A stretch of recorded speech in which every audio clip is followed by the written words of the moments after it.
ఈ పార్సిల్ ఏంటనే కదా చూస్తున్నారు.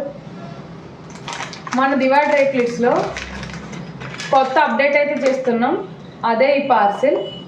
ఈ పార్సిల్ ఓపెన్ చేస్తున్నప్పుడే ఆ అప్డేట్ ఏంటో కనుక మీరు గెస్ చేస్తే కింద కామెంట్ చేయండి. అప్డేట్ ఏంటో ఐ థింక్ గెస్ చేయలేరనే అనుకుంటున్నాను. సో నేనైతే మైక్ అయితే తీసుకున్నానండి వీడియోస్ కోసం. ఎందుకంటే మా హౌస్ కొంచెం రోడ్డుకి నియర్ బై ఉండడం వల్ల హారన్ సౌండ్స్ ఇలాంటివన్నీ వినిపిస్తున్నాయి. సో నా ఫ్రెండ్స్ అండ్ ఫ్యామిలీలో కొంతమంది మైక్ తీసుకోమని అయితే సజెస్ట్ చేశారు. సో నేను మైక్ అయితే తీసుకున్నాను. ఇప్పటి నుంచి వీడియోస్ అనేవి చాలా వాయిస్ క్లారిటీతో వస్తాయి అండ్ చాలా మంచి మంచి వీడియోస్ అయితే వస్తాయి. సో ఇంతవరకు చాలా సపోర్ట్ చేశారు.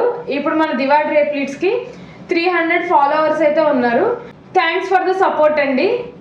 ముందు ముందు కూడా ఇలానే సపోర్ట్ చేయండి. Thank you so much.